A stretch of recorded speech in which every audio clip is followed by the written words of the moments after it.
Shorekeeper is finally here in Wuthering Waves, and that means Verena can finally get some much-deserved rest after shouldering the whole game on her back. Shorekeeper is an amazing support that you should definitely pull for if you haven't yet, and if you do have her, let me tell you how to make her amazing. What stats you want to aim for, how to make her a healing monster, but also a sneaky damage monster herself. And we're going to start with the Forte. The Forte is important because this tells you basically what she does and how she does it.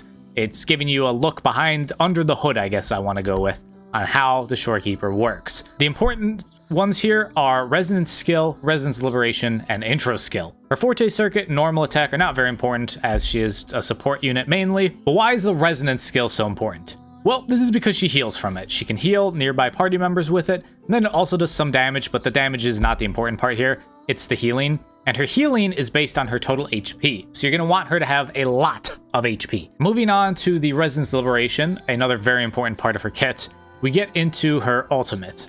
And this is kind of a multi-stage thing. I'm going to break it down to keep it simple for you here, but it is a 1-step, 2-step, 3-step, 4-step type of deal. So when you use your ultimate with Shorekeeper, you will generate what is known as the Outer Stellar Realm, and inside this realm, it will restore HP of party members.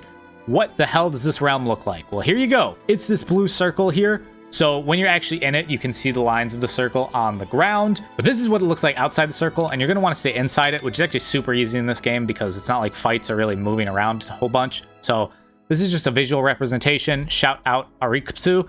I probably horribly butchered that, and I'm very sorry, but this is your picture, so I wanted to give you that shout out. But that is what the Stellar Realm looks like. And then, again, when you cast your ultimate, you'll be in the Outer Stellar Realm. Then, when you swap to a new party member with an intro skill, you will generate what is known as the Inner Stellar Realm. It will evolve from Outer to Inner. The difference between the Inner and Outer, the Inner also heals, but then for every 0.2% of Shorekeeper's energy regen, all party members gain a 0.01% increase of crit rate up to 12.5%. This is why you want her energy regen to be around 250%. And I will explain how you can get there rather easily when we get over to echoes and weapons and such, but you're going to want to aim for 250% energy regen so you can have all your other characters gaining this crit rate boost of 12.5. When you're in the Interstellar Realm and you now use another intro skill to swap to another character, which will most likely be your DPS now, the Interstellar Realm will evolve into the Supernal Stellar Realm. We're getting fancy here. And within the range of the Supernal Stellar Realm, for every 0.1% of Shorekeeper's energy regen, all party members gain a 0.01% increase of crit damage up to 25%. So again, energy regen being important, you want to get that crit damage boost of 25% and the crit rate boost of 12.5 that also continues over in the Supernal Stellar Realm, as well as the healing. It has all of these combined now. You'll be hitting a lot harder, hopefully, with more crits and more damage from those crits. Now, I said there were 4 steps, because there's one more. When you swap back into Shorekeeper from the Supernal Stellar Realm, you can see this from her intro skill, the Discernment section, you will then generate Discernment damage, which is her basically launching a nuke. That's how you got to think of it. This is where her damage is, and this is why you want her to have a lot of crit damage. You may have noticed when I was giving my intro that mine had a lot of crit damage. The Enlightenment is just like, whatever. And the reason I'm saying you want crit damage and not crit damage is because this attack is guaranteed to be a critical hit, dealing Resonance Liberation damage. So you don't even have to worry about getting a crit, it's gonna crit. So let's jump back here, and again, we're focused on HP, energy regen getting to 250%, having a lot of crit damage, and then also some Resonance Liberation damage. And of course you're going to get these from your echoes. But before we jump into the echoes, what echoes you pick will depend on what weapon you use. Her best weapon is obviously the Stellar Symphony, her signature weapon. Why is this her best weapon though? Before we even get into what it does, it has energy regen, which you want a lot of energy regen on your Shorekeeper due to the fact you get that crit rate and crit damage boost inside her realms. What the actual weapon does though is increases HP by 12%, so now she has more HP, restore 8 Concerto energy when casting your Resonance Liberation, and then when casting your Resonance skill that heals, you'll also be increasing nearby party members' attack by 14% for 30 seconds. So you're giving more healing by increasing her HP, and then you're also boosting your other team members' attack. So it's a double win-win there, alongside the very important energy regen, the actually most important part of this weapon, I feel. But what if you don't have her weapon or you don't want to pull for it? Well, that's fine. There are other options. The best option being variation. But this one is great because, as you can see, it has energy regen as its stat. And that is nice because you want all that energy regen on her. The other two options you have are significantly worse than her signature weapon or variation. And they will be Rectifier number 25, which I apparently somehow don't have, so I can't show you right here. But I'll have a picture of it on screen. And then the Rectifier of Voyager. Its energy regen percent is just a lot lower, which is why it's significantly worse than the other two that I've mentioned. But this is your 3-star option if you want to. Again, you want to upgrade it to S5, rank 5. So now, if you have her signature weapon or you have the variation, that's going to open up some more choices you have here with the Echoes. In terms of what set you want Rejuvenating Glow for the healing. As you can see here, the Sonata effect, healing up, and then increase attack of all party members upon healing allies when you have 5 different Echoes of the Rejuvenating Glow. And then you're going to want a cost setup of a 4-3-3-1-1. This is the most common setup that you run on just about every character in the game, and that should be your goal. 4-3-3-1-1. Your 1 costs will start here. They're both just going to be, you want HP percentage on them because HP boosts your healing, and that's the best stat you can get from your 1 costs for your Rejuvenating Glow is HP. So you want HP as the main stat.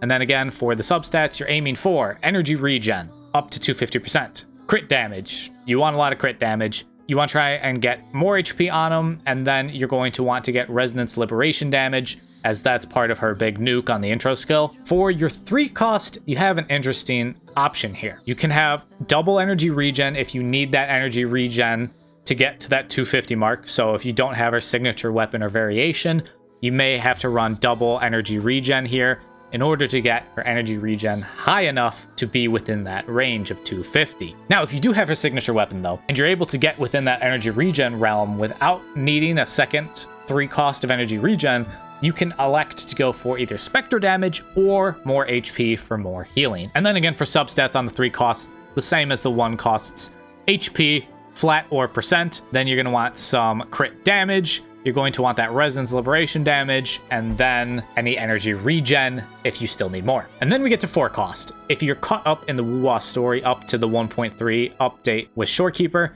you'll be able to get the Fallacy of No Return here, which is definitely the best Echo 4 cost.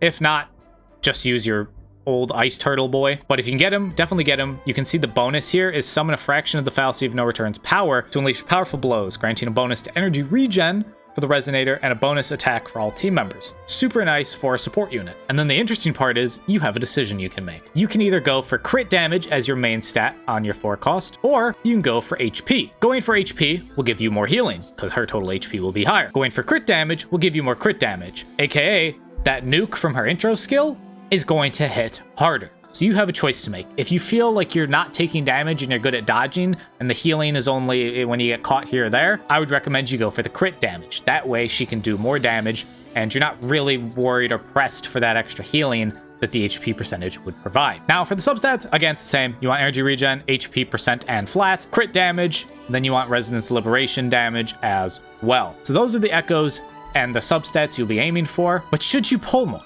Should you get more copies of the Shorekeeper? Is it worth it? Let's explain. This is S1. So this is when you pull your second copy of the Shorekeeper. This one is actually very, very good. And I would recommend, if you have the, resources and are able to go for this, and it's not going to cost you Camilla if you really want her, then you'd go for this. The reason I'm saying this is because when you get her, that extra copy, the Stellar Realms generated by the Resonance Liberation end loop gain the following enhancements. So your realm is going to have the range of the healing and buffs extended by 150%. So it's going to over double how big that range of the field is. And then it's also going to increase the duration of that field, the realm, by 10 seconds. As well as when you cast your intro skill Discernment, aka the nuke, it will no longer end the Stellar Realm, which it does when you cast it when you don't have this extra copy. And so this is why I will say I think this is the most bang for your buck in getting extra copies, because it only requires 1 extra copy, but it does so many things, and that is so nice. To give you an idea of how big that 150% extra range is, we have this picture here again. This is why I actually had it pulled up originally. So the S0 range is the blue circle, and the S1 range, so how much further it extends, is where Changli is standing. So imagine this circle all the way to Changli. That's a lot bigger. That is a lot bigger, and you can see why it's so helpful. Now, again, shout out to Arikpsu. I can't figure out how to pronounce that name. I'm so sorry. But shout out you for that picture. That is why I originally had it, to show you how the realm grows in size. Now, if you get her 2 more times, the outer stellar realm increases the attack of all nearby party members by 40%. Now, again, the outer stellar realm is the very original one. It's the starting realm when you just cast the ultimate. And an extra 40% for attack, that sounds like a little bit of nice extra damage there. That's the only thing it does, though, so I wouldn't say it's quite as cool as the original one, but that is very nice. 40%, nothing to sneeze at. So most bang for your buck, just get 1 extra copy. If you want that extra attack boost, 2 copies. Everything after that, you use whale territory, really. And if you want to go for it, for sure. But I think you can stick to 1 and 2 if you're trying to manage your Astrite or money. I think that would be a safer place to go if you're looking to go beyond what she gives at the beginning. Now that you know everything that makes the Shorekeeper herself her best self, what team should she be on? Where should she give her talents to? What squads? We have her best team, the most common team, what everyone is saying the best team for her is, and that is Shorekeeper with zhezhi and jinhsi. This is a team you will be seeing quite a lot, and it's the one I'm using. It has felt pretty great since I've started using it, but there are other options, other characters you can run alongside the Shorekeeper. If you got Mr. Zhang Liao for free, which if you were playing, hopefully you did, you can use him, Yinlin, and the Shorekeeper together. That's a fantastic squad. And then you can use Verena on a different team. And that's a great option, I feel, because Zhang Liao is free, so I think a lot of people have him. So there's that one. If you don't have Yinlin in that team, another replacement could be Yanwu. You could rock Yanwu instead. That's always an option. If you had GN, or you want him when he's returning, his banner is after Shorekeepers, that's another great team. You can run GN, Mortefi, and the Shorekeeper together. That's a fantastic option. My baby girl, Changli, you can rock her with Shorekeeper, and then you kind of have a choice. You can run it with Chisha, you can run it with Encore, you could run it with Yinlin if you wanted to, but those are the options. You can slap the Shorekeeper on that team. If you're new to Wuthering Waves and you pulled Shorekeeper and maybe you just don't have anyone else, you can rock, this is the free-to-play team, I want to say. Of course, you have to pull for Shorekeeper, but you can rock the Havoc main character, so just play enough into the story where you get the Havoc version instead of the Spectro version, and then you can rock that with Sanhua, who I believe you can get for free still. So those 3 is like the free-to-play version of a team you can rock with Shorekeeper, and especially if you're like brand new to the game, that's a very easy team to assemble. And now ultimately you can really pop Shorekeeper onto any team to be their support unit, but those are just some of the main teams people are running. So if there's some other combination you want to try, you can definitely do it. You can definitely slap Shorekeeper on there and it will help out the team. These are just some of the most common and best teams you can run her on. And with all of that said, I hope this helps you make your Shorekeeper amazing, and I kept it simple and easy. So if you enjoyed the video, make sure you leave a like, subscribe if you're new for more Wuthering Waves content, and I hope y'all are having the best of days, staying happy and healthy, and I'll catch y'all in the next video.